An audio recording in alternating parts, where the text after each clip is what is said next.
Alors bonjour à toutes et à tous. Donc deuxième conférence du cycle sur l'œuvre d'art et la figure de l'artiste dans le roman du XIXe siècle.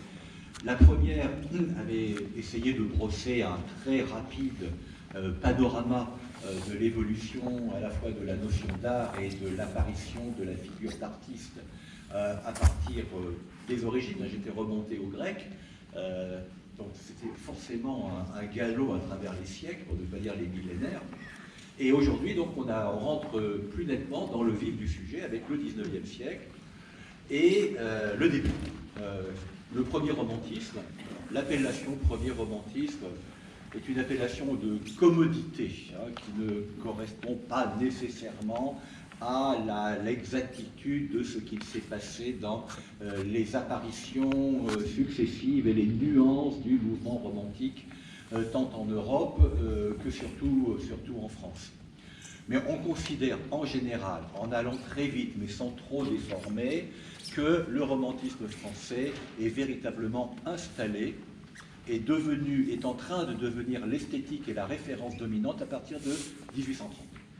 Et c'est au fond la bascule de la Révolution de juillet 1830 qui fait du romantisme on va dire, le mouvement culturel, parce que ça n'est évidemment pas que littéraire, mais le mouvement culturel dominant, ou en tout cas celui qui donne lieu au plus grand nombre de débats, d'articles critiques, de recensions, etc.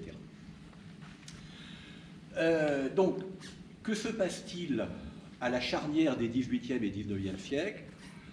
Pour aller vite encore une fois, on passe d'une conception de l'art comme étant liée plutôt à l'imitation, ce qu'on appelle en grec la mimésis, la notion de mimésis est très importante dans l'art et dans la littérature, à une conception de l'art comme expression du sentiment.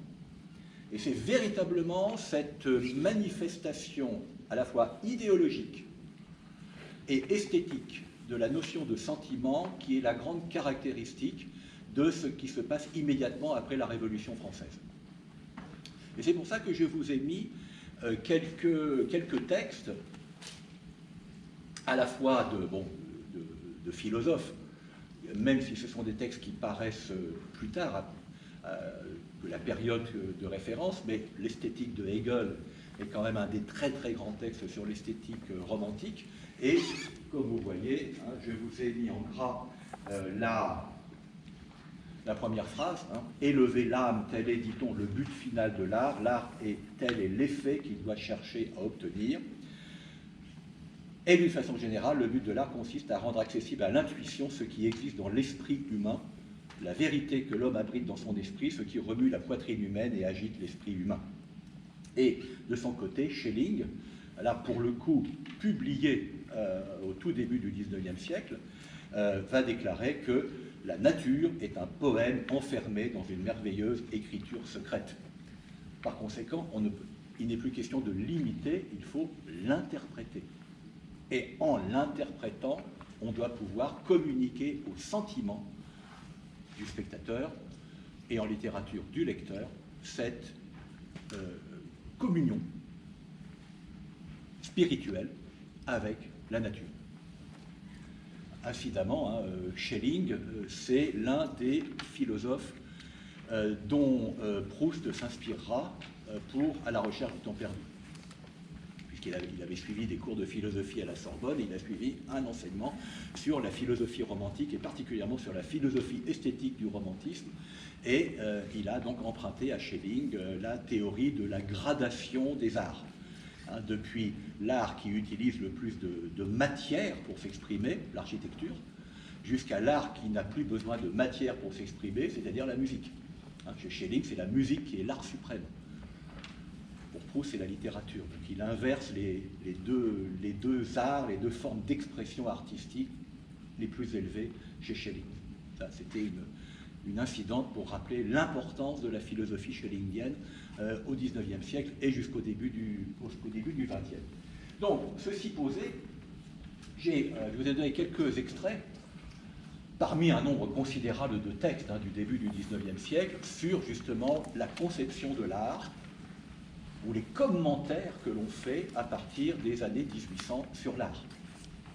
On va commencer par Chateaubriand avec le génie du christianisme, puisque, comme vous le savez, Chateaubriand entend proposer un véritable programme religieux et culturel à la France issue de la Révolution française, en accord avec le Concordat, puisque Bonaparte, en 1802, rétablit l'Église catholique en France, en fait une religion d'État, fonctionnarise le clergé, et Chateaubriand va dédier au premier consul le génie du christianisme. C'est une façon de faire des offres de services dont on attend peut-être un retour. Et dans le génie du christianisme, Chateaubriand va dire deux choses essentielles. L'une, le christianisme est la religion la plus poétique. Entendez deux choses. Elle est la plus poétique parce que ses notions, ses dogmes sont la traduction du grand poème de l'histoire de l'humanité.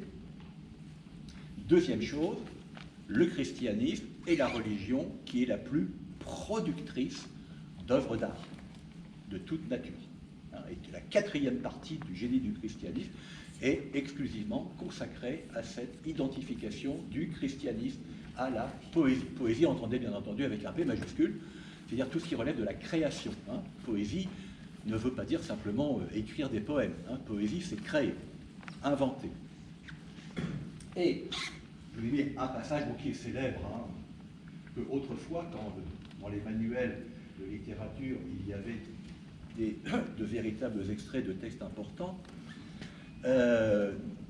Chateaubriand écrit que l'origine, l'inspiration des églises gothiques, ce sont les forêts.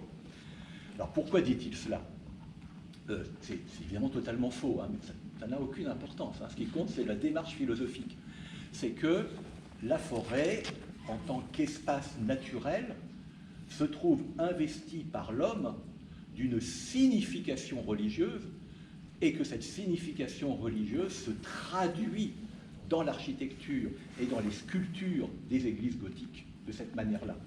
Donc ceci est tout à fait essentiel pour bien comprendre la position de Chateaubriand. Donc je vous ai mis en gras le passage le plus important. Les forêts des Gaules ont passé à leur tour dans les temples de nos pères, et nos bois de chêne ont ainsi maintenu leur origine sacrée. Ces voûtes ciselées en feuillage, ces jambages qui appuient les murs et finissent brusquement comme des troncs brisés, la fraîcheur des voûtes, les ténèbres du sanctuaire, les ailes obscures, les passages secrets, les portes abaissées, tout retrace les labyrinthes des bois dans l'église gothique. Autre écrivain, là plus philosophe que Chateaubriand, c'est Pierre-Simon Ballanche. Donc Pierre-Simon Ballanche n'est peut-être pas l'auteur qui vient immédiatement à l'esprit quand on pense au XIXe siècle, et pourtant son importance est considérable. C'est lui le théoricien de la palingénésie, c'est-à-dire de la continuité par retour dans l'histoire de l'humanité. Et il écrit dans un ouvrage fondamental, donc intitulé « Du sentiment considéré dans ses rapports avec la littérature et les arts », qui vous dit de manière très explicite par son titre ce que je vous disais d'entrée de jeu, c'est que l'art et la littérature sont identifiés à l'expression du sentiment sur le plan théorique. Donc il écrit dans ce texte de 1801 que tout le monde a lu. De Madame de Staël à Balzac, et puis tous les autres, et encore après. Et Ballanche déclare ceci, que le sentiment n'est autre chose que le génie tel qu'il sort de la main de la nature, c'est à la fois le juge et le modèle du beau invariable et universel. Donc le sentiment est identifié au beau. Dès lors, l'art est identifié au sentiment et au beau. La notion de beau est essentielle dans le premier romantisme français. On pourra varier les définitions du beau. On pourra en définir des contours différents. On pourra lui assigner des significations différentes. Mais c'est autour de cette notion-là que tout le premier romantisme va travailler pour la production de textes et pour la production d'œuvres d'art. Madame de Staël, dans De la littérature qui paraît en 1800, dit la notion de beau, enfin, elle ne le dit pas comme ça, mais c'est ce qu'elle dit, c'est l'axiome fondamental. Et sur le beau, tout a déjà été dit, et on ne fait en fait que répéter ce qui a été dit. Simplement, que faut-il faire pour le XIXe siècle? Il faut adapter la notion de beau aux circonstances présentes. Il faut faire un beau moderne à partir du beau universel.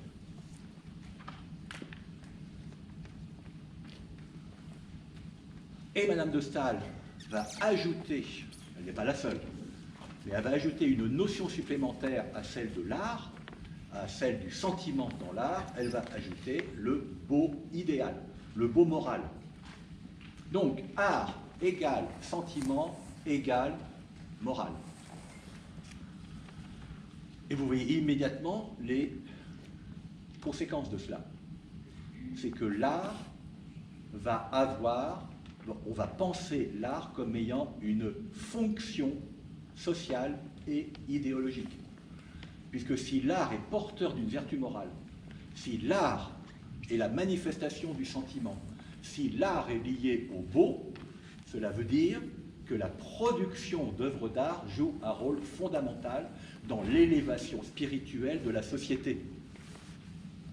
La diffusion de l'art est comparable à la diffusion des Lumières. Vous êtes dans la continuité parfaite de la philosophie des Lumières sur le plan esthétique, tel que Madame de Staël le définit.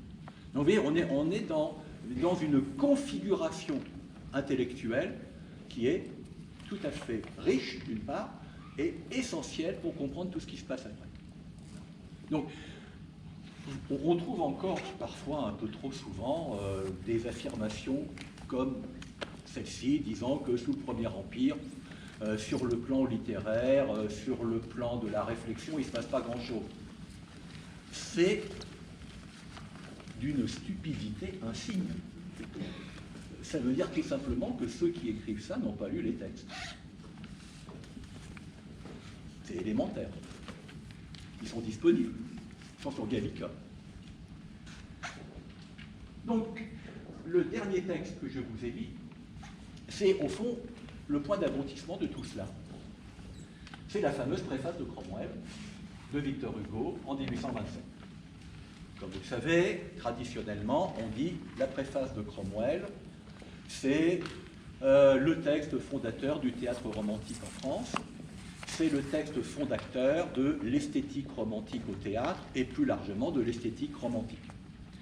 En réalité, c'est le point de convergence de tout un ensemble de textes théoriques sur le théâtre qui sont parus juste avant l'année 1820 et les années immédiatement, qui font suite immédiatement, d'une part, et d'autre part, Victor Hugo parle de quelque chose de plus important encore que la théorie du drame moderne.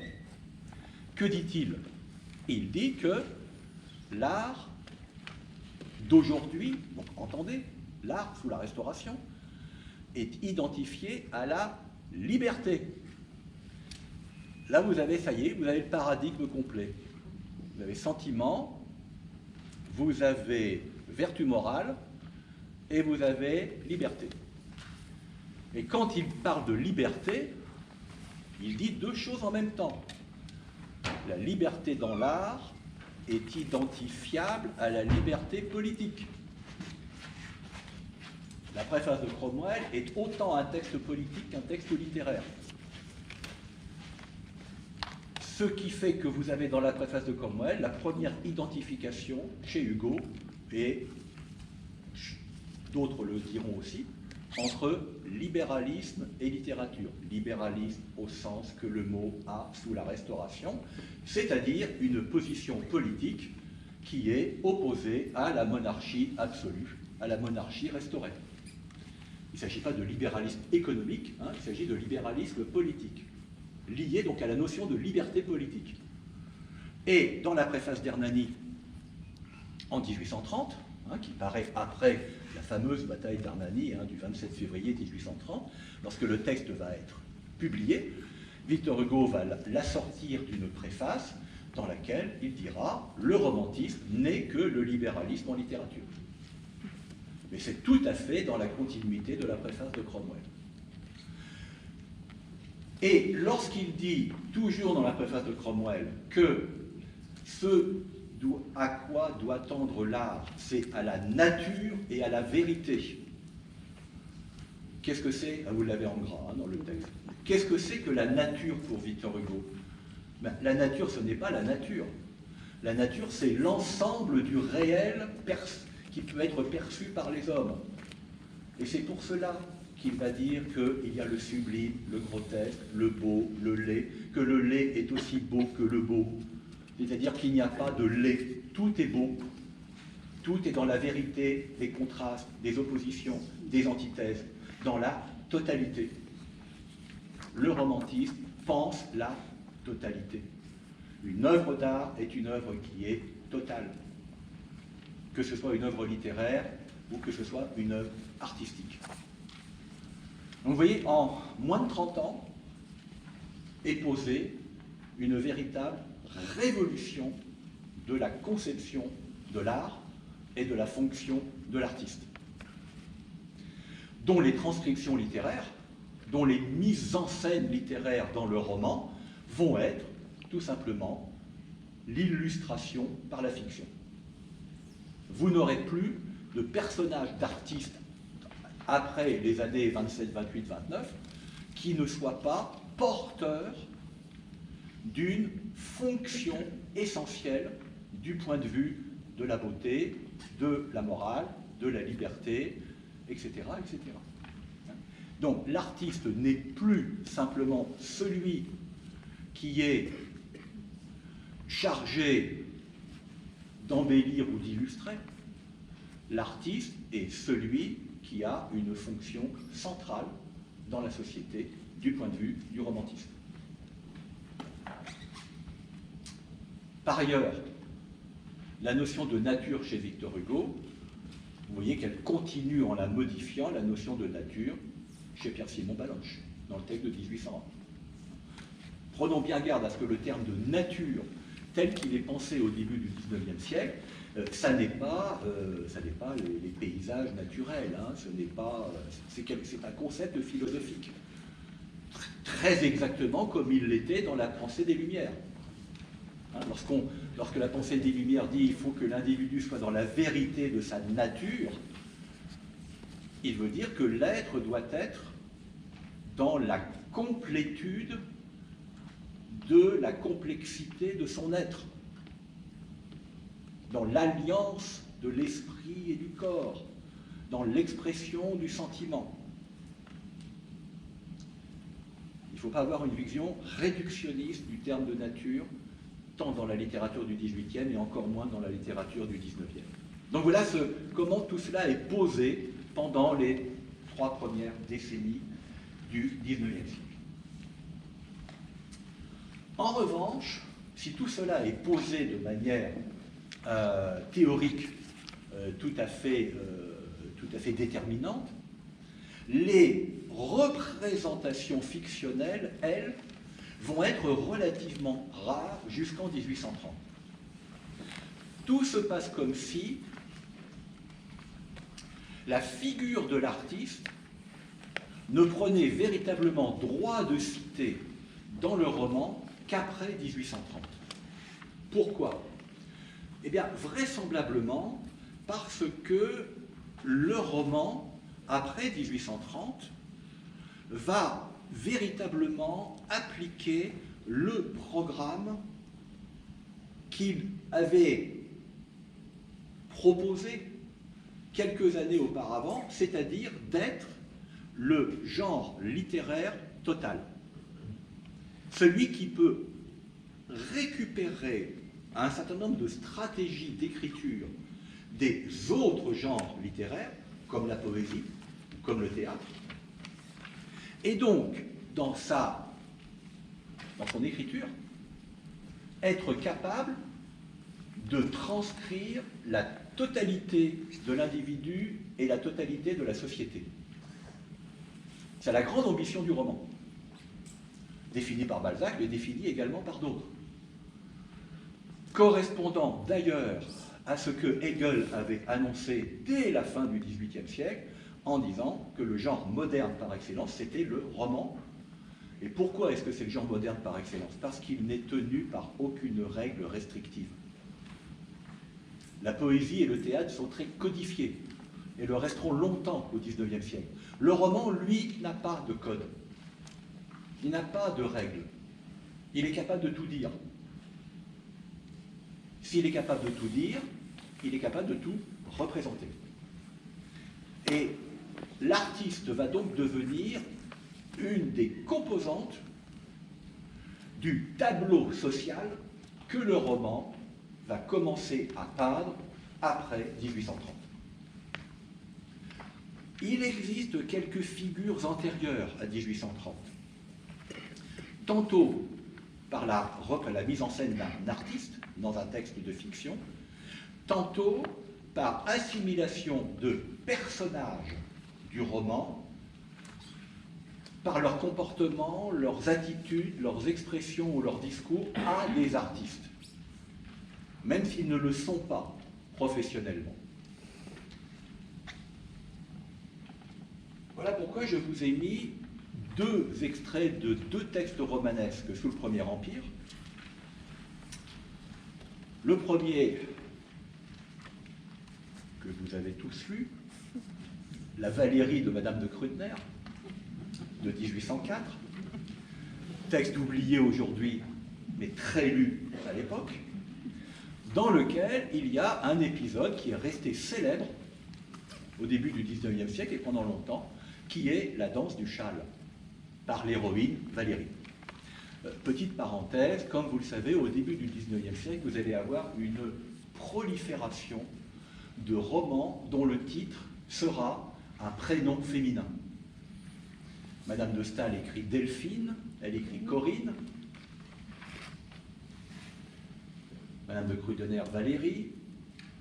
Quand ça n'est pas un prénom, c'est le nom complet. Vous avez un roman de Adèle de Senange, vous avez Claire d'Albe, ce sont des romans de Madame Cotin, de Madame Riccoboni. On a un peu oublié ces femmes auteurs du début du XIXe siècle, mais il y a une très grosse production, et surtout, il y a un gros lectorat. Le roman féminin devient véritablement une composante majeure de l'écriture romanesque au début du XIXe siècle. Il n'y a pas eu que George Sand comme écrivain femme au XIXe siècle. Si on a oublié les autres, c'est malheureusement le fait de l'érosion de l'histoire littéraire, mais ces romans sont le plus souvent extrêmement intéressants parce que ce sont des romans qui vont poser la question de la condition féminine. Balzac reprendra cela dans la Comédie humaine, hein, mais les premiers auteurs qui traitent vraiment de la condition féminine, ce sont ces romancières de la fin des années 1790 et des années 1800-1810. Alors, j'entends votre objection, au XVIIIe siècle, il y a déjà des romans qui portent comme titre des noms de femmes, Manon Lescaut. J'entends bien, mais ce sont des exceptions, tandis qu'au début du XIXe siècle, c'est vraiment un courant très représentatif. Donc, la Valérie de Madame de Krüdener. Donc, cette héroïne est un roman épistolaire, hein, dans lequel elle écrit, elle a des correspondants, etc. Nous avons les lettres des correspondants, et que le roman épistolaire est encore très très vivace au début du Delphine est un roman épistolaire. Hein. Le dernier grand roman épistolaire, ça va être Valentine de George Sand. Et les mémoires de deux jeunes mariés de Balzac en 1842. Hein, mais le roman épistolaire dure jusqu'au début des années 1840. Donc Valérie va danser avec un châle. Nouvelle petite parenthèse, le châle est un élément du costume féminin tout à fait important. Toutes les femmes à la mode et toutes les femmes comme il faut, comme on disait, se devaient d'avoir un châle. Ça coûtait très cher parce que les châles étaient faits en cachemire importé des Indes, et le châle était assez souvent le cadeau d'un soupirant à une dame dont il espérait obtenir des faveurs.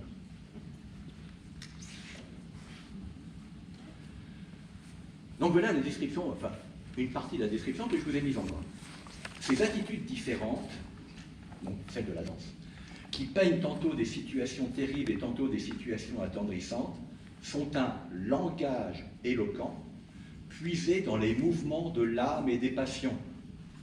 Quand elles sont représentées par des formes pures et antiques, que des physionomies expressives en relèvent le pouvoir, leur effet est inexprimable.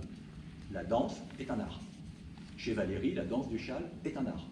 Et vous avez vu, sentiment et passion. C'est analogue à un texte qu'elle aurait pu écrire dans lequel elle aurait exprimé ses sentiments. Donc cette danse de Valéry la constitue comme une véritable artiste, quand bien même elle ne l'est pas professionnellement. Le corps de la danseuse devient une œuvre d'art,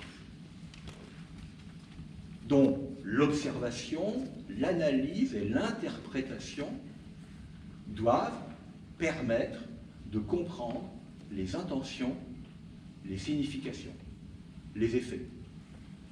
Voilà pourquoi la danse du châle est un texte majeur du début du XIXe siècle. À ce point majeur que Madame de Staël, 3 ans plus tard, dans Corinne, en 1807, va faire danser son héroïne Corinne. Et je vous ai mis en gras la phrase qui vous permet de faire le rapport avec la danse du châle de Madame de Krüdener. Elles se connaissaient, hein, Madame de Krüdener et Madame de Staël. Ce n'est pas du plagiat.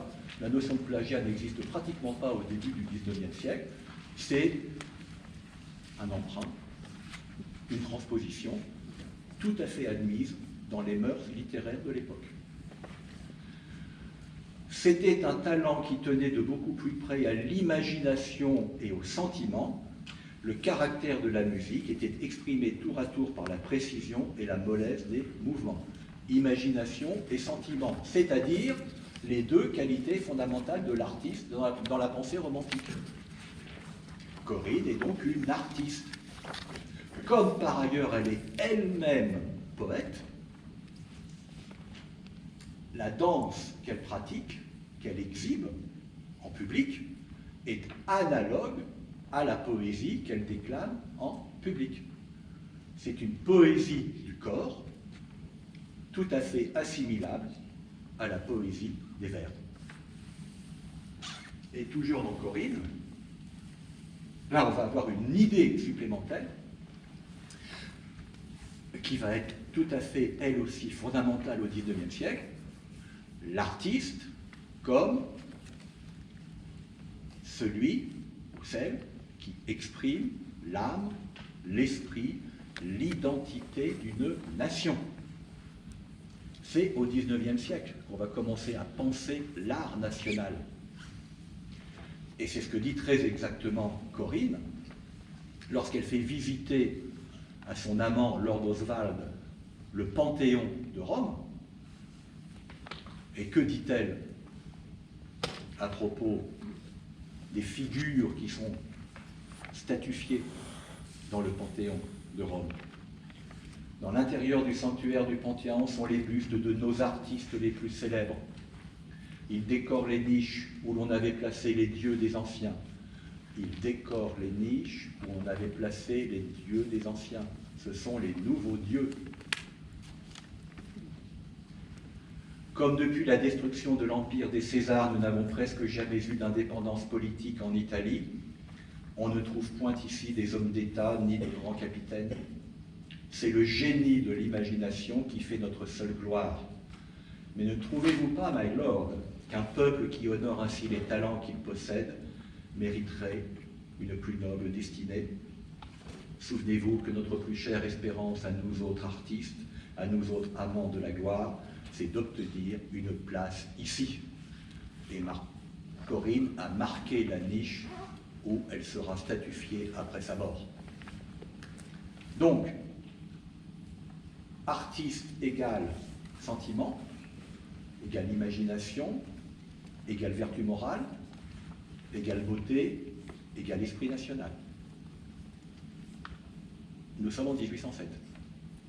Autrement dit, tout ce qui va être l'héritage du romantisme pour ce qui est de la conception de l'œuvre d'art et de l'artiste, est déjà inscrit ici. Enfin, tout le monde a lu Madame de Staël au XIXe siècle. Tout le monde a lu Corinne.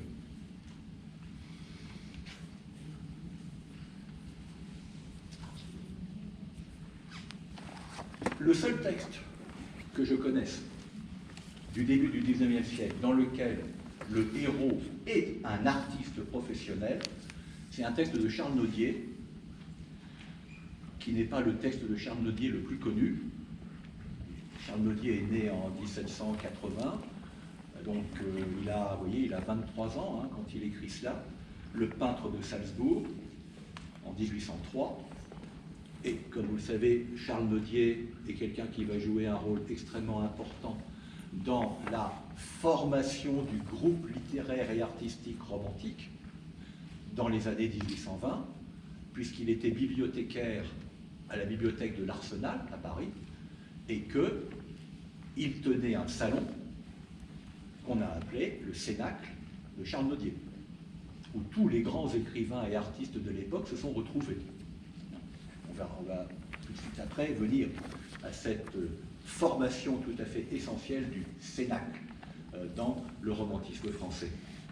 Et le peintre de Salzbourg présente cette double originalité d'être non seulement, encore une fois à ma connaissance, le premier texte du XIXe siècle dans lequel un artiste est le héros, et d'être un artiste qui vit un drame qui est celui de la création. Ça va être une figure ponctive dans le romantisme français, l'artiste qui ne trouve plus d'inspiration, l'artiste qui n'arrive plus à produire, l'artiste dont les affres de la création lui font vivre un véritable martyre, qui pourra aller jusqu'à la mort. Eh bien, vous en avez un ici. Et j'ai dit, pourquoi mon génie lui-même n'est-il plus qu'une ruine? Pourquoi la nature que je trouvais toute belle s'est-elle décolorée avant le temps? Que n'ai-je encore ce pouvoir créateur, cette délicatesse exquise et cette fleur de sentiment qui inspirait mes premiers ouvrages, mes premiers tableaux? Et vous voyez que vous retrouvez les termes, nature, sentiment. Et l'artiste gémit de l'impuissance de ses ressources et maudit ses toiles et ses palettes, quand il remarque tant de nuances inimitables, tant d'aspects mobiles, tant d'expressions variées dans le grand tableau de la superbe création. Cette impuissance de l'artiste sera par excellence un thème romanesque que nous retrouverons chez Balzac. On verra ça le 11 décembre. Donc, voilà pour quelques jalons pour le début du XIXe siècle. Maintenant, passons donc à un autre aspect, donc c'est la question du Cénacle et de la fraternité des arts.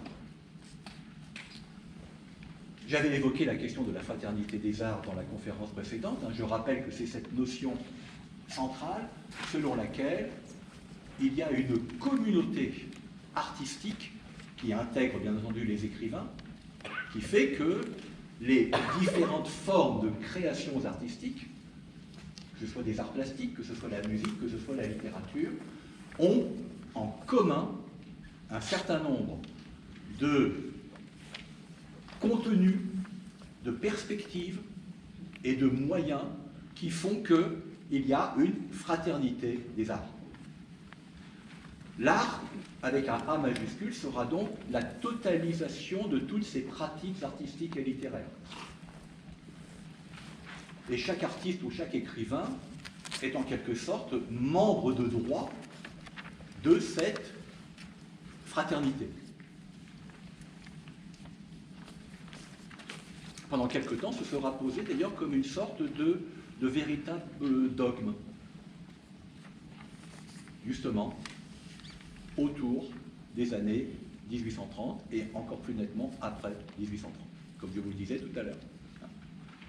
Le revers de la médaille, ce sera ce qu'on appellera la camaraderie littéraire.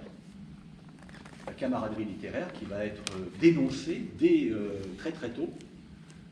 Et qu'est-ce que c'est que la camaraderie littéraire? Justement, ça n'est pas la fraternité des arts, ce sont en quelque sorte les échanges de bons procédés chez les écrivains si tu me fais une bonne critique, je te ferai une bonne critique. Si tu pousses mon texte, je pousserai le tien. Ce que nous appelons aujourd'hui les renvois d'ascenseur.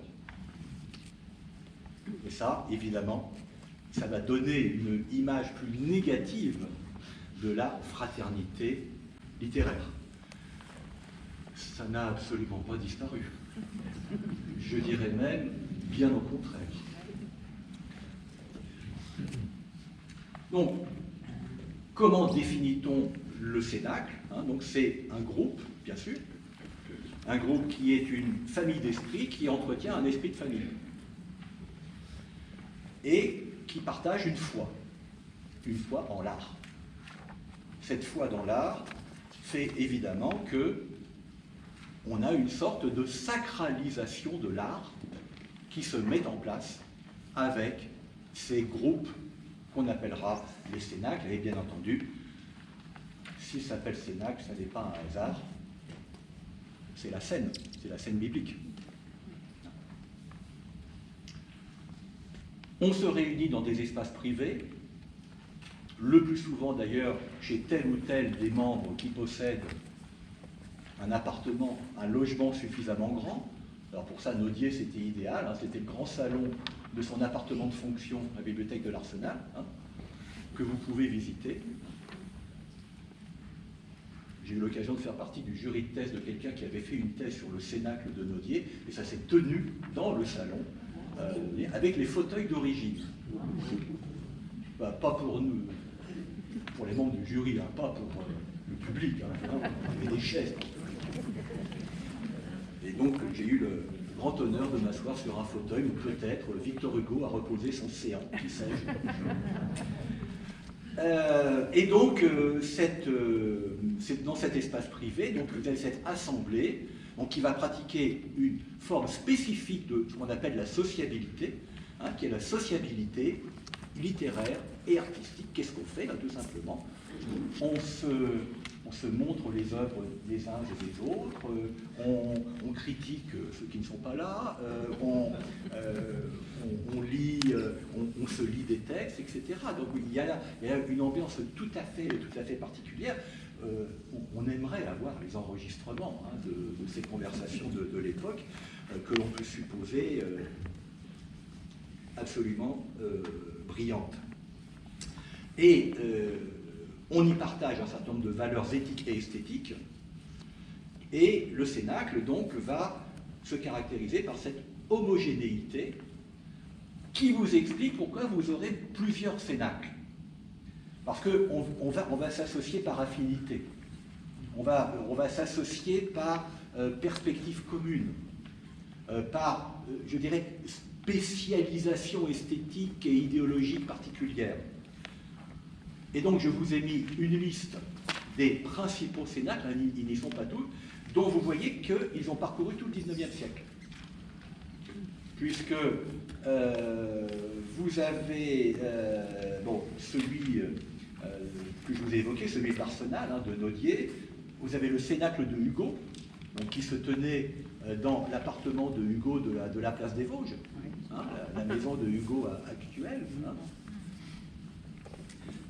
Vous avez le Cénacle de Petrus Borel, qu'on appelle le Petit Cénacle, là où se réunissaient ce qu'on a appelé les romantiques frénétiques, etc., etc. Et vous voyez, un Mallarmé a eu son Cénacle, le comte de Lille a eu son Cénacle, les Goncourt ont eu, enfin, Edmond, parce que Jules était mort en 70, Edmond de Goncourt a eu son grenier, et puis José Maria de Heredia, le groupe de l'abbaye, et il y aura encore quelques petits cénacles au début du XXe siècle, mais cette sociabilité artistique et littéraire va s'étioler au bénéfice de groupes organisés en mouvement offensif, comme les surréalistes.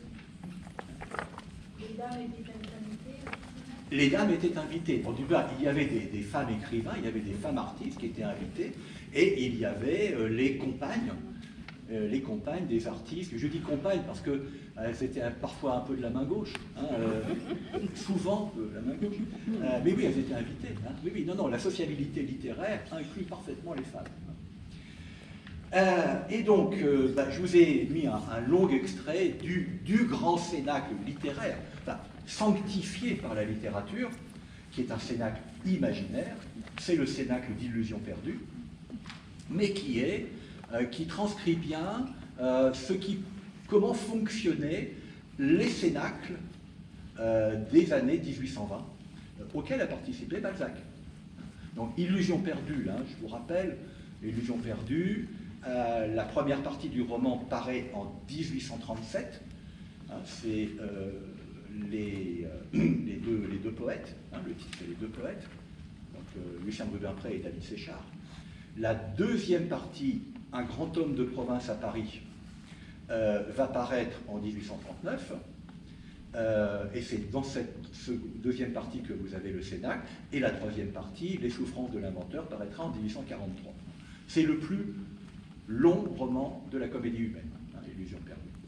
Alors, petit incident, est-ce que vous avez vu le film? Alors, je vous pose la question, c'est un film intéressant, hein, mais qui évidemment, justement, sur ce point-là, présente un manque vraiment considérable.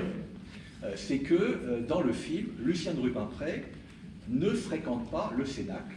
Le Cénacle n'est absolument pas mentionné. C'est-à-dire que vous n'avez pas le répondant positif au négatif qui est sa fréquentation du milieu journalistique. Donc le film accentue délibérément le côté noir, cynique de cette deuxième partie d'Illusions perdues, sans montrer que Balzac construit un diptyque. Et que face aux journalistes, qui ont une pratique évidemment extrêmement à la fois cynique, désabusée et dévastatrice de la critique littéraire, il y a le Cénacle qui, lui, représente l'idéal de l'art.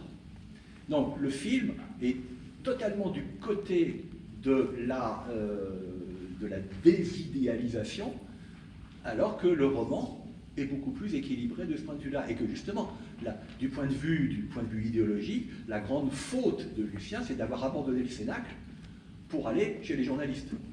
De ne pas se sauver spirituellement et intellectuellement en restant ce qu'il n'aurait jamais dû cesser d'être, c'est-à-dire un créateur, hein, c'est-à-dire un poète et un romancier. C'est une petite parenthèse. Cela dit, allez voir le film parce qu'il est très très intéressant. Hein. Mais c'est vraiment d'après Balzac. Hein. Alors, dans le Cénacle, alors vous avez, évidemment, puisqu'il est un Cénacle fictif, il est composé intégralement de personnages fictifs, mais donc vous voyez que la composition est soigneusement travaillée, puisque vous avez un grand médecin, Horace Bianchon. Horace Bianchon, c'est le principal médecin de la comédie humaine. Vous le rencontrez pour la première fois dans Le Père Goriot, en 1834, et c'est lui qui soigne et qui enterre le Père Goriot, roman dont l'intrigue se situe en 1819-1820. Vous avez Léon Giraud, philosophe. Vous avez Joseph Bridau, qui représente l'art par la peinture. Je vous en parlerai longuement le 11 décembre. Joseph Bridau, c'est le peintre par excellence de la comédie humaine. Vous avez Fulgence Ridal, qui est un poète. Vous avez Méraud, qui est un savant. Hein. Je vous ai mis les noms en grand. Hein. Vous avez Michel Chrétien, alors lui qui est un philosophe républicain. Alors Michel Chrétien, il va mourir, fictivement, sur la même barricade que Gavroche dans Les Misérables, puisqu'il meurt lors de l'insurrection de l'émeute de 1832, qui est mise en scène dans Les Misérables. Eh bien, Balzac le fait mourir exactement sur la même barricade, et je suis convaincu que si Victor Hugo a choisi cette barricade de la rue Saint-Méry dans Les Misérables, c'est un clin d'œil à Illusions perdues, hein, et à l'évocation de la mort de Michel Chrétien. Vous avez ensuite Daniel d'Arthez, qui est lui aussi l'écrivain, c'est l'écrivain majeur, hein, c'est l'écrivain majeur de la comédie humaine. Et qu'est-il dit du Cénacle? Ces 9 personnes Alors 9 est évidemment un nombre mystique. Hein. Bon, il aurait pu mettre 12, il a mis 9. Ces 9 personnes composaient un cénacle où l'estime et l'amitié faisaient régner la paix entre les idées et les doctrines les plus opposées. Daniel d'Arthez, gentilhomme Picard, tenait pour la monarchie avec une conviction égale à celle qui faisait tenir Michel Chrétien à son fédéralisme européen. Fulgence Ridal se moquait des doctrines philosophiques de Léon Giraud, qui lui-même prédisait à d'Arthez la fin du christianisme et de la famille. Michel Chrétien, qui croyait à la religion du Christ, le divin législateur de l'égalité, défendait l'immortalité de l'âme contre le scalpel de Bianchon, l'analyste par excellence. Tous discutaient sans disputer. Ils n'avaient point de vanité, étant eux-mêmes leur auditoire, ils se communiquaient leurs travaux et se consultaient avec l'adorable bonne foi de la jeunesse. Et si vous allez en bas de la page, également noble par le cœur et d'égale force dans les choses de sentiment, ils pouvaient tout penser et se tout dire sur le terrain de la science et de l'intelligence, de l'innocence de leur commerce au sens de conversation, de la gaieté de leurs paroles, certains de se comprendre, leur esprit divaguait à l'aise, aussi ne faisaient-ils point de façon entre eux, ils se confiaient leur peine et leur joie, ils pensaient et souffraient à plein cœur. Les charmantes délicatesses qui font de la fable des deux amis un trésor pour les deux grandes âmes étaient habituelles chez eux. Leur sévérité pour admettre dans leur sphère un nouvel habitus se conçoit. Ils avaient trop la conscience de leur grandeur et de leur bonheur pour le troubler en y laissant entrer des éléments nouveaux et inconnus. Et pourtant, ils vont admettre Lucien de Rubempré en leur sein. Et il va les trahir. Autrement dit, c'est un renégat. C'est un renégat du Cénacle. Et ça, vous ne l'avez pas dans le film. Pour ma part, je pense que c'est infiniment dommage. Il y a toute une dimension du roman comme ça qui disparaît. Mais peu importe. Donc, voilà ce qu'est le Cénacle balsacien. C'est un Cénacle idéal. Non pas idéal uniquement parce qu'il est imaginaire, mais idéal parce que c'est le Cénacle dans lequel règne, de la manière la plus parfaite, cette fraternité des arts, qui est l'idéal du romantisme. Et sur le plan chronologique, Illusion perdue le roman commence en 1821. La date est dans le roman. Même s'il est écrit plus tard, la chronologie interne du roman, c'est 1821. C'est-à-dire très précisément le moment où les grands cénacles romantiques se sont déjà installés.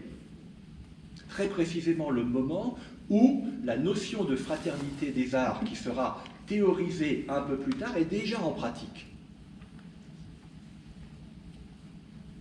Et lorsque Lucien de Rubempré va tomber sous la coupe du séducteur intellectuel qui est Étienne Lousteau, le journaliste, l'écrivain raté qui est devenu journaliste et qui est le tenant du cynisme en matière de critique et de littérature, Étienne Lousteau va lui expliquer le champ littéraire, c'est H-A-M-P, quel est l'état du champ littéraire dans les années 22-23. Puisque Lucien de Rubempré arrive à Paris fin 21 et c'est en 22 qu'ils se rencontrent. Et que lui dit Lousteau? Il faut que tu choisisses. Aujourd'hui, il y a les classiques et les romantiques. Les romantiques sont royalistes, les classiques sont libéraux. Il faut que tu choisisses ton camp. Autrement dit, la question n'est pas de savoir qui fait de la bonne littérature. La question est de savoir dans quel camp il faut se situer dans le combat littérairo-politique du début des années 1820. Et, dans un premier temps, Lucien va choisir le côté libéral avec les journaux où travaille Lousteau, et il le fait entrer, des journaux qui sont des petits journaux satiriques qui ciblent les représentants du pouvoir de la monarchique. Et il va basculer du côté de la presse royaliste, ce qui fait que non seulement il trahit le Cénacle, mais en plus il va trahir, si j'ose dire, la bande à Lousteau. Ce qui fait qu'il est évidemment condamné. Il n'aura plus un seul allié véritable. Sa stratégie de réussite a lamentablement échoué. alors que les cénacles étaient justement des lieux dans lesquels se définissaient des stratégies d'auteurs, se définissaient des programmes littéraires, où on se demandait comment investir tel ou tel champ de la production littéraire et artistique. Toute la deuxième partie d'Illusions perdues est la mise en scène de ce qui se passe autour de la question de la place de l'art, de l'artiste, de l'écrivain dans la décennie 1820-1830 qui va aboutir au triomphe esthétique du romantisme après 1830. C'est un grand roman politique de ce point de vue-là, sur ce qu'est la politique littéraire, qui est évidemment liée à la politique tout court. Donc voilà ce qu'il en est du grand cénacle alsacien. Et en regard, je vous ai mis le petit cénacle, de Petrus Borel, raconté bien plus tard par Théophile Gautier dans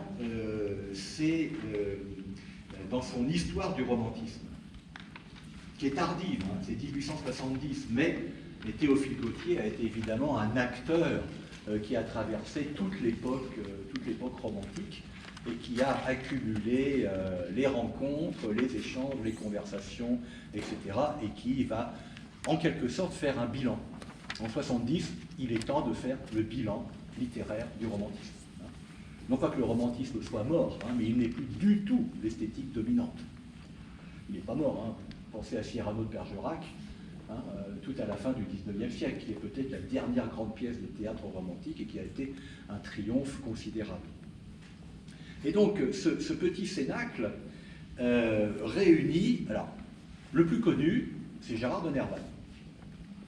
Gérard de Nerval a fréquenté les cénacles des années 1820, lorsqu'il est encore un auteur quasi inconnu, qui n'a pas encore choisi son pseudonyme.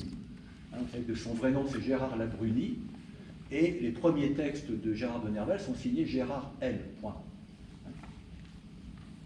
Alors, s'il s'appelle Nerval, c'est très probablement l'anagramme de la grotte de la Verne, là où est le tombeau de Virgile.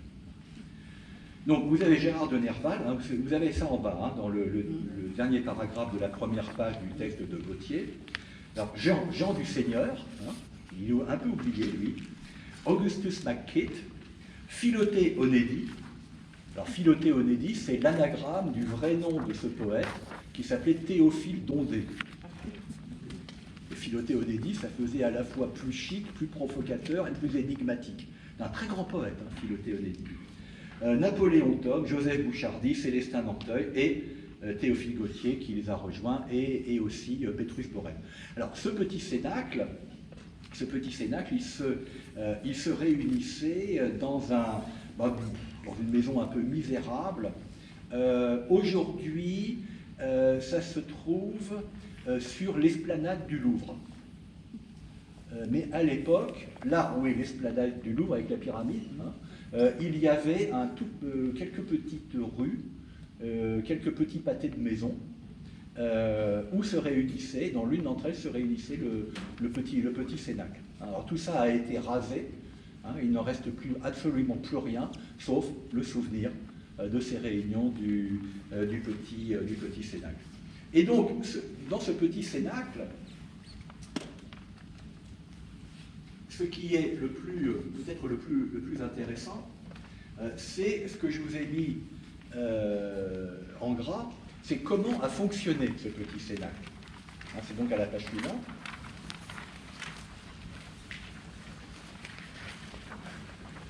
Cette immixtion de l'art dans la poésie a été et demeure un des signes caractéristiques de la nouvelle école et fait comprendre pourquoi ses premiers adeptes se recrutèrent plutôt parmi les artistes que parmi les gens de lettres.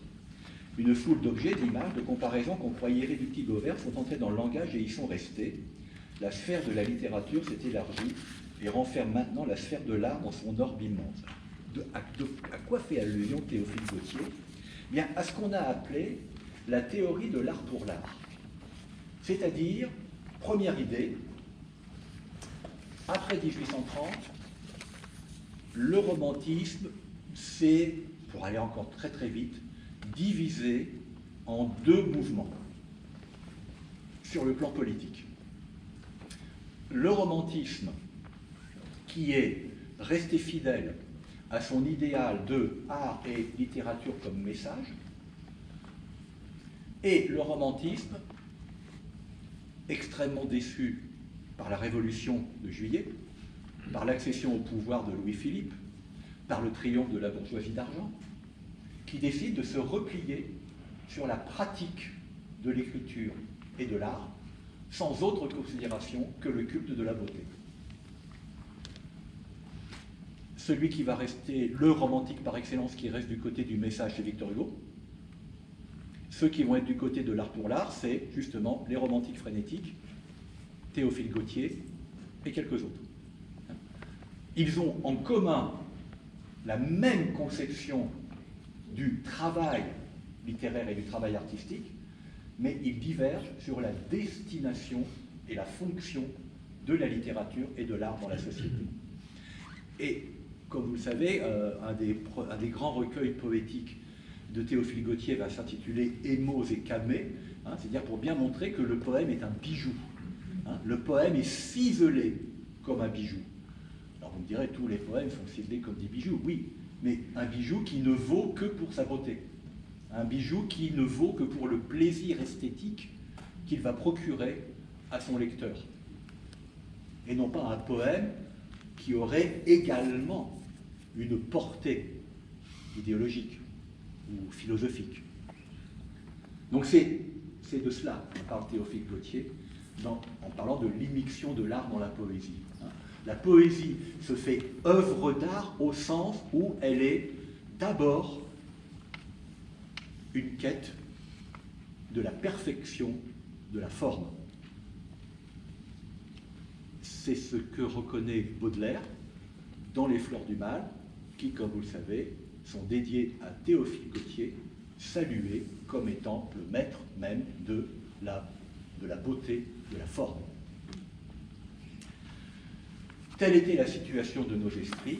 Les arts nous sollicitaient par les formes séduisantes qu'ils nous offraient pour réaliser notre rêve de beauté, mais l'ascendant du maître nous entraînait dans son lumineux sillage, nous faisant oublier qu'il est encore plus difficile d'être un grand poète que d'être un grand peintre.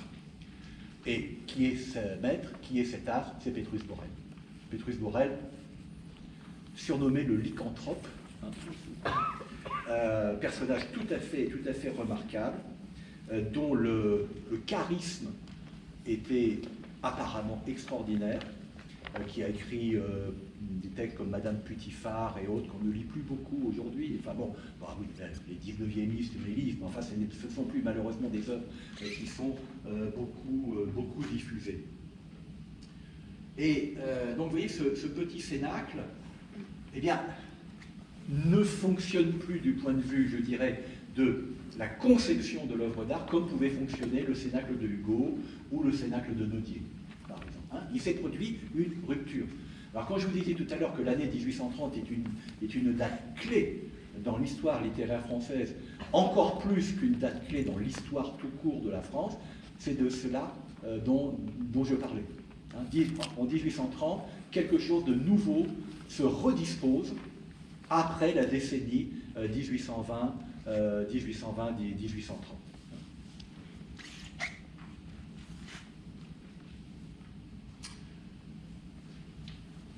Ce qui vous explique pourquoi, en 1831, va être fondée la revue L'Artiste, dont j'avais un petit peu parlé lors de la conférence précédente.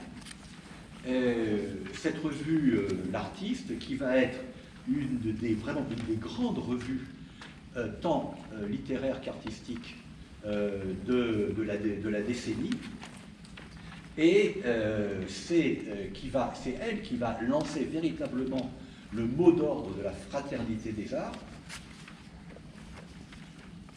notamment avec une vignette de Tony Johanneau qui réunit des artistes de toute pratique et des écrivains, et qui est intitulé et que Jules Janin va compléter par un texte qui est intitulé « Être artiste ».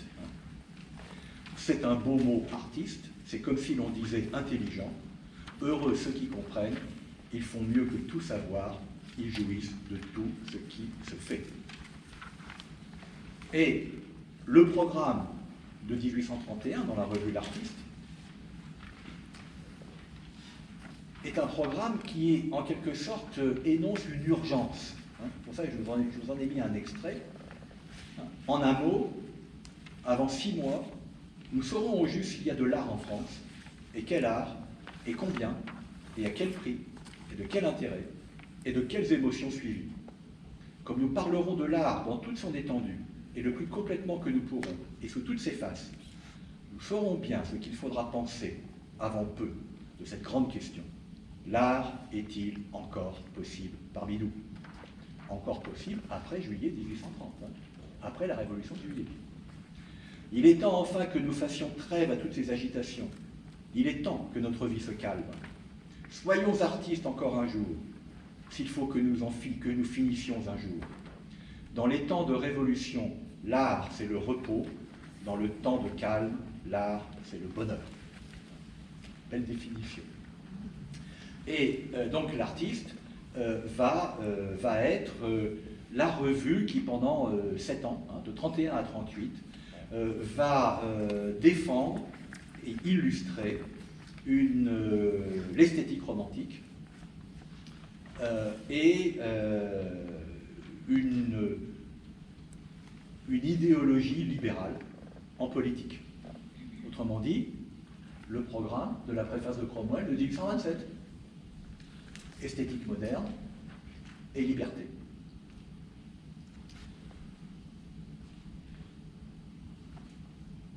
Le grand roman qui paraît en 1830,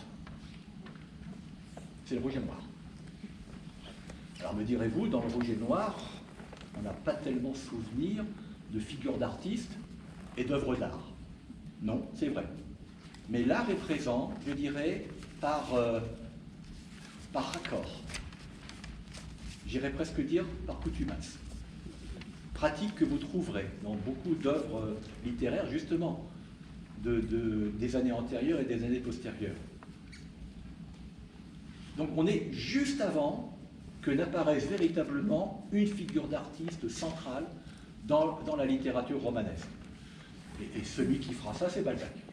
Celui qui va vraiment inventer l'artiste dans le roman, en tant que figure dominante dans plusieurs romans, en tant que figure secondaire mais essentielle dans d'autres romans, ça va être Balzac.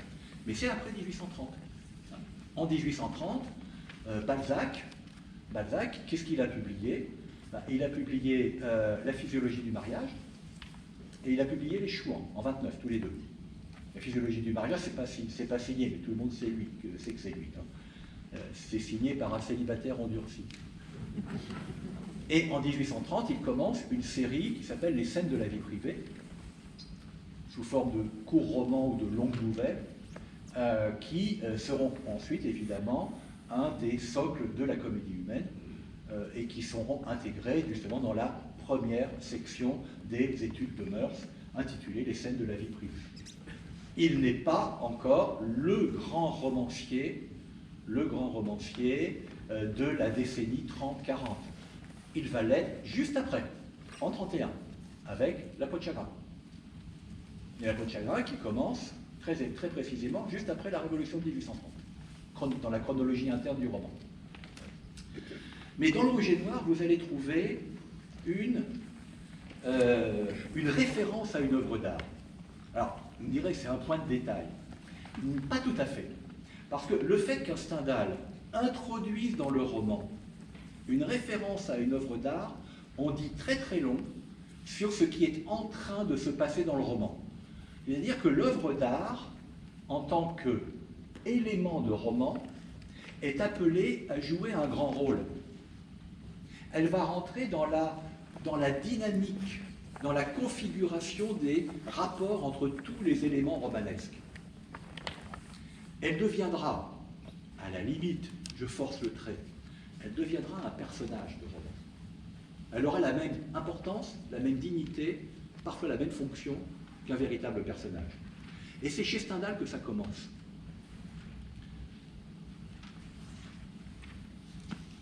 Et ça commence sur le mode, si vous voulez, de la comparaison. Que telle expression d'un personnage, telle attitude, va être comparée à une œuvre d'art. Comme si, lorsque l'on pense un personnage, à partir de ce moment-là, on va le penser aussi en fonction d'œuvres d'art le plus souvent picturales, qui établissent un rapport. Comme si le personnage était en partie modelé à partir d'une œuvre d'art. Comme si culturellement le personnage de roman était appelé à s'inscrire dans une grande histoire des représentations artistiques. Et donc là, vous avez, je vais citer une phrase du chapitre 26, que de peine ne se donnait-il pas pour arriver à cette physionomie, il parle de Julien Sorel, physionomie de foi fervente et aveugle, prête à tout croire et à tout souffrir, que l'on trouve si fréquemment dans les couvents d'Italie, et dont, à nous autres laïcs, le Guerchin a laissé de si parfaits modèles dans ses tableaux d'église. Et vous avez une note dans le roman, c'est ça qui est intéressant. C'est que Stendhal prend la peine de vous dire de quel tableau il s'agit. Et le portrait de François, duc d'Aquitaine, déposant la couronne et prenant l'habit de moine. Donc un personnage qui est au carrefour de la vie militaire et de la vocation monastique, qui est très exactement la situation de Julien Sorel dans Le Rouge et le Noir, qui se tâte, qui se demande qu'est-ce que je vais faire, comment puis-je réussir dans la société. Il n'y a plus d'empire, tout est fini depuis Waterloo. Qu'est-ce que je peux faire? On a souvent dit, le rouge c'est la carrière militaire, le noir c'est la carrière ecclésiastique. C'est en partie vrai, mais la signification la plus profonde, la plus tragique, c'est que c'est les couleurs de la guillotine. La guillotine au XIXe siècle, elle était peinte en rouge et en noir. Et comme vous le savez, Julien Sorel meurt guillotiné. Donc vous voyez, ce petit point de détail montre que Stendhal situe son héros par rapport à un tableau qui peut être lu comme une allégorie de la piété, allégorie d'une piété que Julien feint, puisque lui, il adopte le masque de l'hypocrisie. Donc d'un côté, le tableau est censé représenter la véritable image de la piété, alors que Julien, lui, la singe, la mime, l'imite. Donc sa physionomie imite, selon le roman, elle imite un tableau.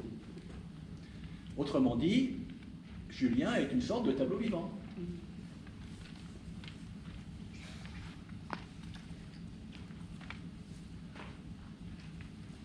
Et vous avez un autre, alors je vous fais une citation d'un de mes amis et collègues, Pierre Glaude, qui a écrit un article justement sur cet aspect du roman. Et autre passage tout à fait intéressant, c'est ce que je vous ai appelé une allégorie de l'opéra bouffe, puisque vous avez toute une scène qu'on ne va pas lire, je vous laisse le soin de la relire. Mais pourquoi l'opéra? Parce que vous savez que Stendhal est un fan, un fou d'opéra. Et en particulier les opéras de Cimarosa et de Rossini. Parce que pour Stendhal, l'opéra représente peut-être la forme la plus sublime de l'art moderne. C'est l'alliance de la musique, du chant, de la mise en scène, du décor, et ça permet la célébration du chanteur et surtout de la chanteuse. La figure la plus érotique chez Flaubert, je suis déjà dans la conférence la figure la plus érotique chez Stendhal, c'est la cantatrice. Mais Stendhal définit la musique comme étant le langage sublime par excellence. Seule la musique peut dire ce que le langage est incapable de dire. Seule la musique est du côté de l'ineffable. Et le chant des chanteurs d'opéra, c'est très exactement la modulation idéale de ce lyrisme de l'ineffable. Voilà pourquoi Stendhal est un fou d'opéra. Donc, vous avez une multiplicité d'allusions, de références et de citations opératiques dans les romans de Stendhal, hein, et à tel point, comme je vous dis, qu'il y a toute une scène du Rouge et Noir, qui est une sorte de, entre pastiche et transcription, d'une grande scène d'opéra bouffe. Hein, vous savez qu'on distingue, hein, à l'époque, on distingue l'opéra seria, hein, l'opéra sérieux, hein, de l'opéra comique, et de sa variante la plus censée être la plus heureuse, l'opéra buffa, ça vient de l'italien, l'opéra bouffe.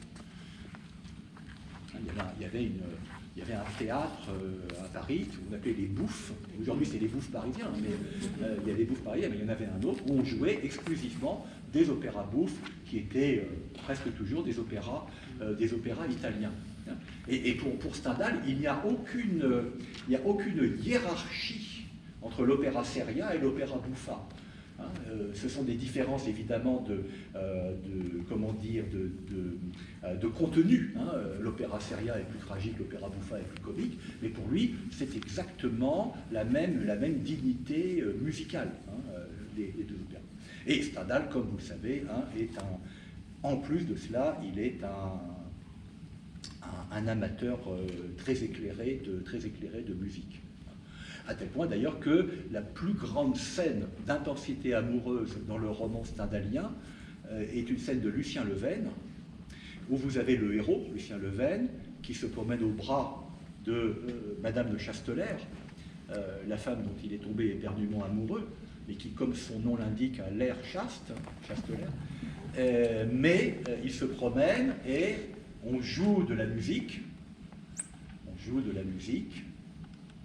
romantique, et à ce moment-là, la main de Madame de Chastelair s'appuie un peu plus sur le bras de Lucien Leven. Il ne se passe pas grand-chose, mais en fait tout se passe. Tout est dit.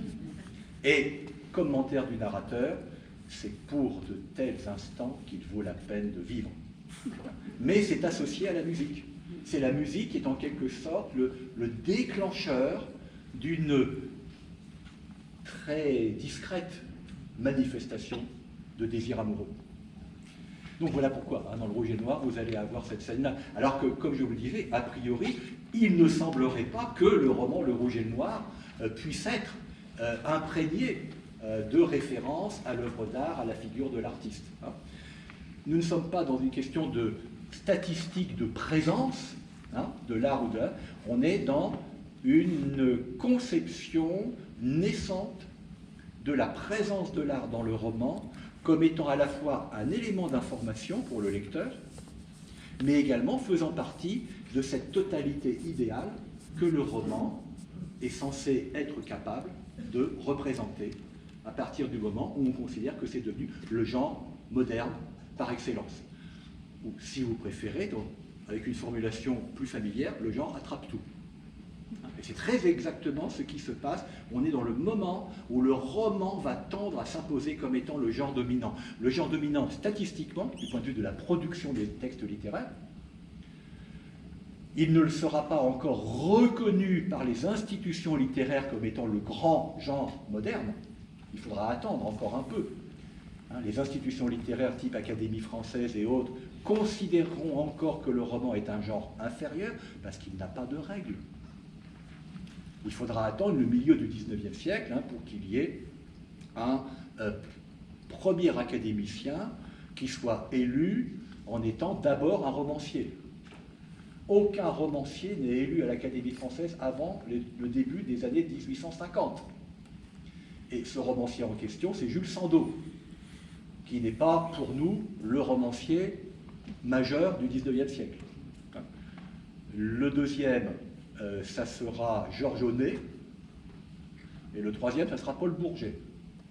À la fin du XIXe siècle, vous avez 3 romanciers à l'Académie française. Balzac a été blackboulé, Flaubert a méprisé, Zola a été blackboulé une dizaine de fois, etc. etc. Donc vous avez un retard considérable de la prise en compte par l'Académie française de la réalité du champ littéraire du XIXe siècle. Stendhal, lui, n'a jamais même cherché à candidater à l'Académie française. D'ailleurs, je pense que personne ne lui a jamais proposé. Donc voilà, hein, ce petit parcours, hein, donc, oui, que j'arrête vraiment en 1830, hein, avec cette œuvre, avec la revue L'Artiste en 1831, ce premier romantisme pose véritablement les fondations de tout ce qui va se passer, pour ce qui est notre propos, justement à partir de la décennie 1830-1840.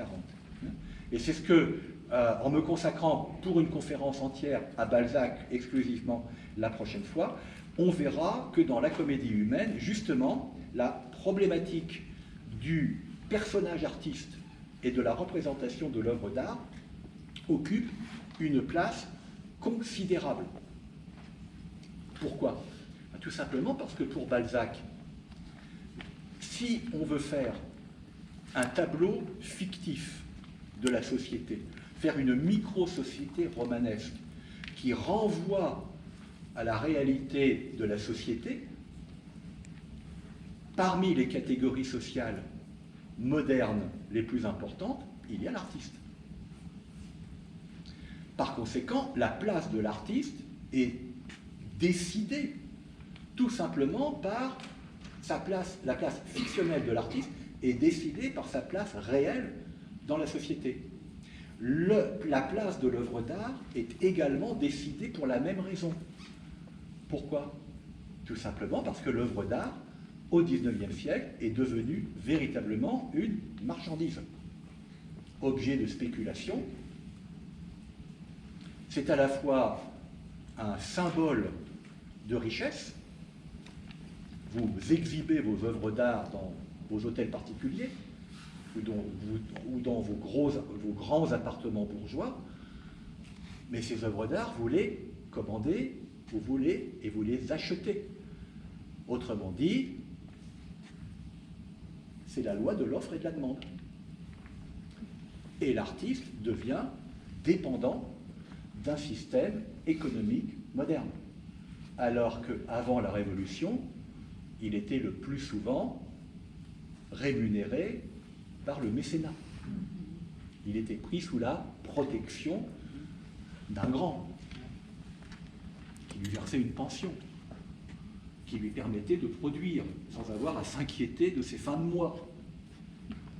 Tandis qu'au XIXe siècle, tout cela change radicalement. Par conséquent, si la comédie humaine est aussi la mise en scène de la circulation de l'argent dans la société de la Restauration et de la monarchie de Juillet, dans la circulation de l'argent, il y a la circulation de l'œuvre d'art, de la manière dont elle est monnayée. Stendhal ne pose pas cette question-là. Il ne la pose que pour la littérature. Il y a un texte de Stendhal de 1822 ou 23, du début des années 1820, qui s'intitule « D'un nouveau complot contre les industriels ». Ça a l'air surprenant comme titre, mais c'est un texte qui dénonce ce qui est en train de se passer du point de vue du règne de la finance. C'est extraordinairement moderne. Et que dit Stendhal? La feuille de papier que j'ai mis tant de temps à écrire,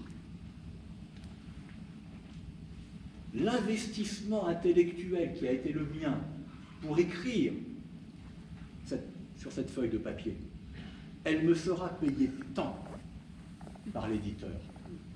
Autrement dit, il n'y a plus aucun rapport entre sa valeur symbolique et sa valeur marchande. Stendhal a tout compris. Il a compris comment fonctionne maintenant le marché de la littérature. Nous sommes au début des années 1820. Et là, ce qui va se passer après 1830, c'est que la réflexion des grands auteurs du XIXe siècle va se porter également sur le phénomène semblable, comparable, qui se joue avec l'œuvre d'art. Et dès lors, cette mise en rapport de l'œuvre d'art et de sa valeur marchande sera une question centrale de la littérature, exactement comme la question de la valeur marchande de l'œuvre littéraire sera une question centrale. Non pas que les écrivains vont réduire la question de l'œuvre d'art à cela, mais ils vont replacer la condition de l'artiste dans la société et la valeur marchande de l'œuvre d'art au cœur de leur réflexion. L'artiste ne peut plus être un innocent économique. Il est pris dans un système. L'œuvre d'art ne peut plus être considérée uniquement en fonction de sa valeur au sens symbolique. Elle doit être prise en considération, en fonction aussi, et peut-être d'abord, de sa valeur marchande. Cela ira jusqu'à Zola, hein, avec le roman L'œuvre, cela ira bien au-delà. Celui qui reviendra dans son œuvre littéraire à ce qu'on pourrait appeler une conception antérieure de l'œuvre d'art, dans laquelle n'interviendra pas du tout la question d'argent. C'est Proust. Aucune des œuvres d'art dans La recherche du temps perdu, que ce soit l'œuvre musicale de Vinteuil, que ce soit les tableaux d'Elstir, etc., ne sera corrélée à sa valeur marchande. Les œuvres ne seront analysées qu'en fonction de leur valeur esthétique, que de leur résonance avec celui qui les regarde et qui les contemple. Et qui, toutes ces œuvres d'ailleurs, seront placées sous la, comment dire, sous la définition que donnait Schelling, que j'évoquais tout à l'heure, de l'œuvre d'art, qui définissait ainsi l'œuvre d'art. Je crois que vous avez cité cela la dernière fois, et peut-être dans d'autres conférences, vous m'excuserez, je radote à mon âge. L'œuvre d'art, c'est de l'infini dans du fini. De l'infini dans du fini, il n'est pas question du tout de la valeur matérielle de l'œuvre d'art. Il n'est question que de sa valeur intellectuelle, morale, sentimentale, symbolique, etc. Eh bien, Proust est l'héritier de cela. On a l'impression qu'il saute par-dessus presque la totalité du XIXe siècle et de sa réflexion sur le rapport art-argent pour revenir à cette conception-là. D'ailleurs, la question d'argent est très peu présente dans La recherche du temps perdu. C'est un roman balzacien par certains côtés, mais c'est un roman balzacien sans argent. Ou en tout cas, sans prééminence de la question d'argent. Voilà, je vous remercie.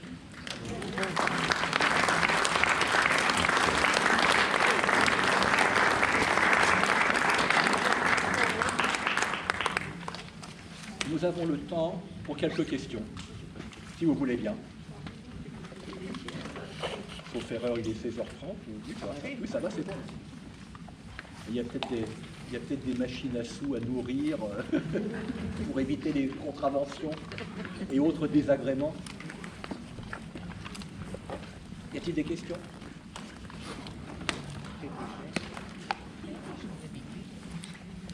Oui, Jeanne.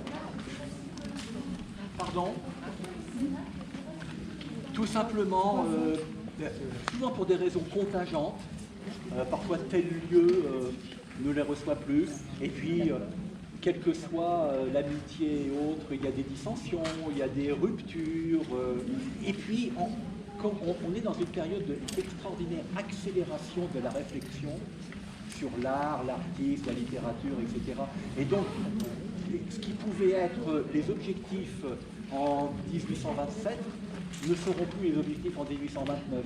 Et donc, il n'y a plus la cohérence idéologique et intellectuelle du groupe. Voilà.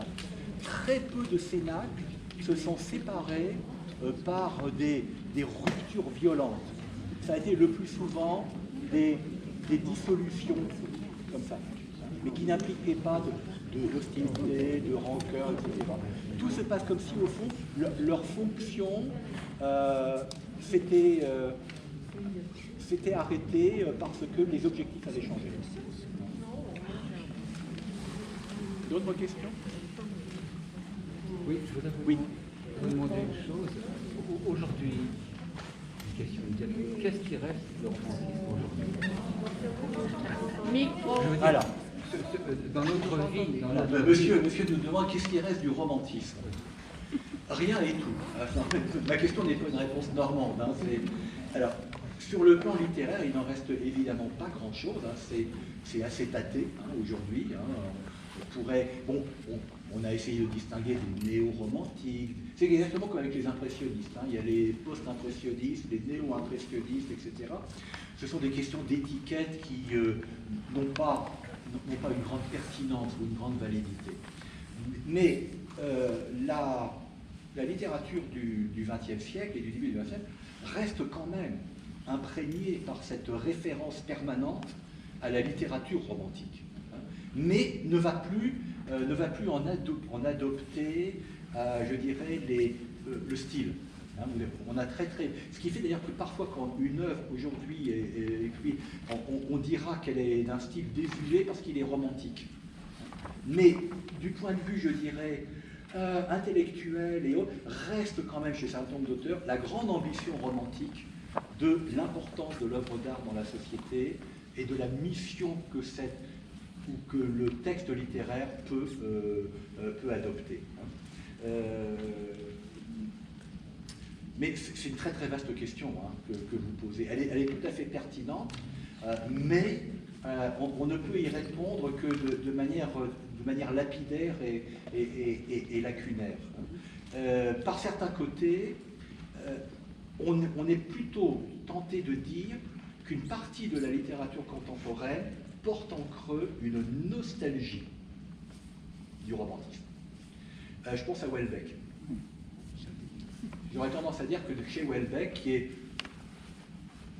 de mon point de vue, hein, c'est une position tout à fait personnelle que je n'impose à personne, Houellebecq est le dernier héritier du roman balzacien. Parce que c'est un roman critique sur le mode de fonctionnement de la société. C'est un roman critique sur le rapport de l'individu à la société. Donc, ça, c'est Balzac hein, qui le met véritablement en place. Mais dans un certain nombre de formules, de passages de Houellebecq, on a l'impression de lire comment filigrane, hein, l'idée que le monde pourrait peut-être être différent si un certain nombre des idéaux du romantisme avaient perduré. Il y a d'autres auteurs peut-être qui ont cela. Mais c'est la question qui consiste à quel a été le dernier épisode romantique. Est-ce que c'est quelque chose qui s'est étiolé au fil des décennies? Est-ce que c'est quelque chose qui s'est arrêté brusquement? On peut répondre indifféremment, oui, ça s'est étiolé, oui, il y a eu un dernier moment romantique, parce que, d'une part, nous ne gardons la mémoire que de peu d'auteurs et de peu d'œuvres du XIXe siècle. Un certain nombre des noms que je vous ai cités, aujourd'hui, ont totalement disparu de notre mémoire littéraire. Hein. Pour vous donner une idée, au XIXe siècle, ont été représentées sur les théâtres français plus de 10 000 pièces. De combien de pièces de théâtre gardons-nous la mémoire? On ne va pas aller beaucoup au-delà de 20 à 30, hein. Honnêtement. Si je vous pose une colle, quelle a été la pièce de théâtre au XIXe siècle qui a causé le plus grand scandale? Ah bah non, il y a bien pire. Le fils de Giboyer, Émile Augier, Second Empire. Vous voyez? Non, tout ça pour vous dire que l'histoire littéraire que nous connaissons, enfin l'histoire littéraire la plus largement diffusée, c'est une histoire rikiki par rapport à ce qu'a été l'extraordinaire densité, complexité et richesse de la littérature du XIXe. C'est vrai pour les autres siècles, hein, me direz-vous, mais pour le XIXe, c'est vraiment flagrant. Hein. Si je vous dis quel a été le mouvement, là, l'école, avec des guillemets, théâtrale, pour le coup, le fils de Giboyer en fait partie de cette école. C'est l'école théâtrale qui a donné lieu à toute une série de polémiques. C'est pas tellement le drame romantique, c'est l'école du bon sens. L'école du bon sens, Émile Augier, Frédéric Ponsard, etc., etc. Si je vous parle de la Lucrèce de Ponsard en 1843, vous allez dire c'est quand même pas la pièce de théâtre qu'on va voir le plus souvent, et vous aurez bien raison. Mais si vous replacez ça dans le contexte de l'époque, oui, ça a une place capitale. La bataille d'Hernani, très franchement, à côté de ça, c'est C'est une petite algarade sans grande conséquence. Hein. Pourquoi? Parce que tout simplement parce que l'école du bon sens, ça pose des problèmes tout idéologiques, culturels et moraux tout à fait importants. Donc vous voyez, tout ça pour vous dire que si on faisait un inventaire des écrivains, ne serait-ce que de la fin du XIXe siècle, qui par tel ou tel côté pourraient être rattachés à une survivance ou à une continuation du romantisme, on en trouverait un certain nombre, mais qui aujourd'hui ne sont plus dans notre patrimoine littéraire. On peut le regretter, mais c'est ainsi. Et donc du coup, quelle est la survivance du romantisme dans la littérature du XXe siècle? J'aurais tendance à vous dire qu'elle est plutôt en arrière-plan, qu'elle est plutôt en référence implicite, qu'elle est en reprise de certaines thématiques, mais qui vont être métamorphosées, qui vont être transposées, mais dont, lointainement, on va retrouver les origines. Je vais prendre un exemple de poésie, par exemple. Si vous prenez Alcool d'Apollinaire, donc c'est publié en 1913. Alcool d'Apollinaire est un recueil qui est vraiment remarquable, parce que c'est à la fois le premier grand recueil poétique de la modernité, et c'est le dernier grand recueil poétique du XIXe siècle. Je m'explique. Lorsque vous prenez un certain nombre de poèmes d'Alcool, leurs thématiques sont des thématiques qui viennent du romantisme. Vous avez un poème qui s'intitule « Automne malade ». C'est évidemment un clin d'œil à Lamartine. C'est évidemment un clin d'œil au poème L'automne des méditations poétiques. Seulement cet automne, il est malade. Autrement dit, il est agonisant. Alors ça ne veut pas dire que la saison de l'automne est malade, mais ça veut dire que la manière de parler de l'automne en poésie n'est plus possible. On ne peut plus le faire que sur un mode de, comment dire, d'allusion, de référence, éventuellement de parodie. Parce que la portée poétique de l'automne de 1820 dans les méditations ne peut plus être la portée poétique de l'automne en 1913. Vous voyez ? On pourrait multiplier d'autres exemples tirés d'Alcool. Les deux premiers vers d'Alcool, c'est les deux premiers vers du poème Zone, qui est en tête du recueil, qui est le dernier poème écrit par Apollinaire avant la publication du recueil, et que, de manière très significative, il se place au début. Alors, les deux premiers vers, c'est quoi? À la fin, tu es là de ce monde ancien, bergère ô tour Eiffel, le troupeau des ponts belle ce matin. Premier vers, à la fin, tu es là de ce monde ancien. Un alexandrin. Le monde ancien, c'est l'alexandrin. C'est le vers classique par excellence et le vers romantique par excellence. C'est terminé. Bergère au tour Eiffel, le troupeau des ponts belle ce matin, c'est un vers libre qui ne rentre pas dans la métrique classique, mais de manière extrêmement ironique, on reprend la thématique de la pastorale, puisqu'on compare la tour Eiffel à une bergère et les ponts à un troupeau de moutons. Vous voyez le jeu d'Apollinaire. Je renvoie toute la poésie antérieure du côté de ce qui est ancien et mort, et mon deuxième vers, ironiquement, reprend un thème qui n'est même pas un thème romantique, qui est un thème de la poésie pastorale du XVIe au XVIIIe siècle. Vous voyez, le jeu d'Apollinaire, c'est ça.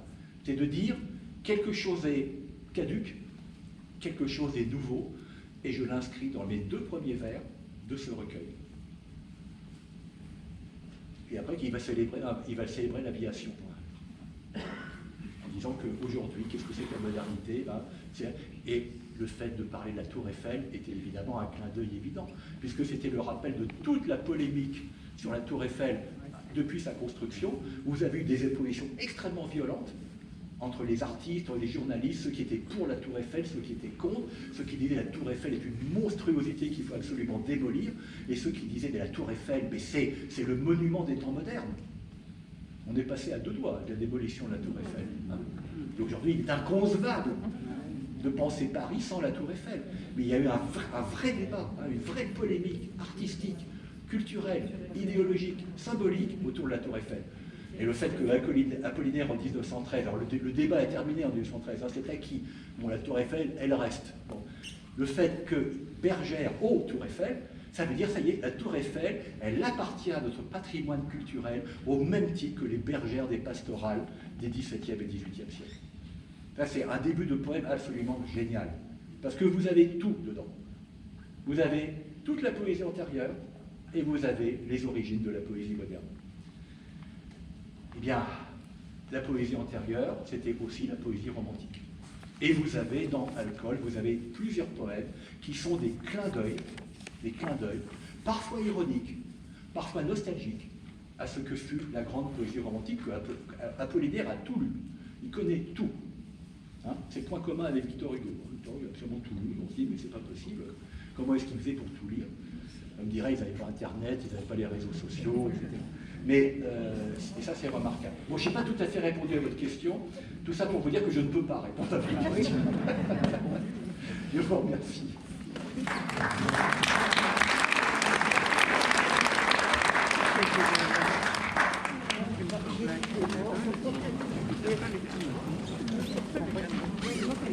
Thank you.